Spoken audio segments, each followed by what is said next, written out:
Denmark প্রবাসী জামাল ভুঁইয়ার বাংলাদেশ জাতীয় দলে অভিষেকের মধ্য দিয়ে তৈরি হয়েছিল নতুন ইতিহাস। জামাল ভুঁইয়ার পর এই পথ অনুসরণ করেছেন তারেক কাজী, রাহাবার, কাজেম সারা এবং সাম্প্রতিক সময়ে নাম লিখিয়েছেন হামজা চৌধুরী।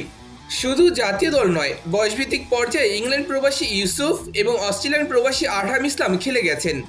ধীর গতিতে হলেও দেশের ফুটবলে প্রবাসীদের আনাগোনা বেড়েই চলেছে। এবার নতুন করে আলোচনায় এসেছে যুক্তরাষ্ট্রের প্রবাসী জায়ান ইসলাম।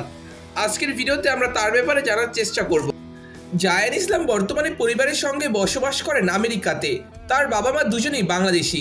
জায়ান ইসলামের বয়স 20 বছর।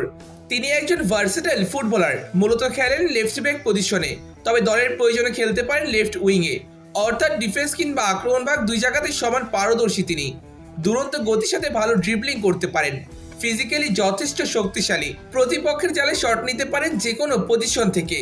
বর্তমানে তিনি আমেরিকার বিশ্ববিদ্যালয় পর্যায়ের ফার্স্ট ডিভিশনে খেলেন, অর্থাৎ এই লিগে খেলে আমেরিকার টপ বিশ্ববিদ্যালয়গুলোর ফুটবল টিম। পড়ালেখার পাশাপাশি তিনি আমেরিকার জর্জ মেশন বিশ্ববিদ্যালয়ের হয়ে ফুটবল খেলেন। এর আগে ভার্জিনিয়া টেক বিশ্ববিদ্যালয়ের হয়ে মাঠ মাতিয়েছেন 2 বছর।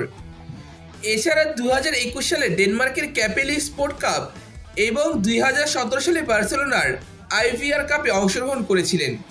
বাংলাদেশের গণমাধ্যম ঢাকা পোস্টে দেওয়া সাক্ষাৎকারে তিনি জানিয়েছেন, আমি একদিন বাংলাদেশের লাল সবুজ জার্সি পরতে চাই, নিজেকে পরিচিত এবং প্রতিষ্ঠিত করতে চাই বাংলাদেশের ফুটবলার হিসেবে।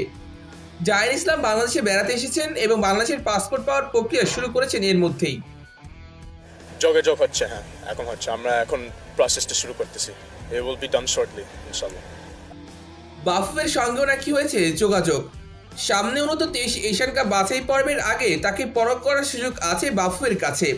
ট্রায়ালে ভালো করলে অবশ্যই সুযোগ পাবেন বয়সভিত্তিক দলে এবং আমেরিকায় নিজের ফুটবল ক্যারিয়ার আরও সমৃদ্ধ করতে পারলে জাতীয় দলের দরজা খোলা থাকবে তার জন্য। জায়ান ইসলামের বাবা শরীফ আহমেদ 90 দশকে ফুটবল খেলতেন। বাংলাদেশ অনূর্ধ্ব-16 দলের ক্যাম্পে ছিলেন তিনি। তবে জাতীয় দলে খেলার স্বপ্ন পূরণ হয়নি শরীফ আহমেদের। সেই স্বপ্ন পূরণ করতে চান নিজের ছেলেকে দিয়ে। জায়ানের পরিবার এর মধ্যেই বাফুফের সঙ্গে যোগাযোগ করেছে। বাফুফের কাছে বায়োডাটা পাঠিয়েছেন তারা। সেইগুলো দেখে জায়ানের প্রতি আগ্রহ প্রকাশ করেছে বাফুফে। বাফুফের টেকনিক্যাল কমিটির চেয়ারম্যান সাইফুল বারী টিটুর সঙ্গে 2-1 দিনের মাঝে দেখা করবে জায়ান ইসলাম। দেখা যাক ফলাফল কি আসে। জায়ানের প্রতি শুভকামনা জানিয়ে শেষ করছি আজকের ভিডিও।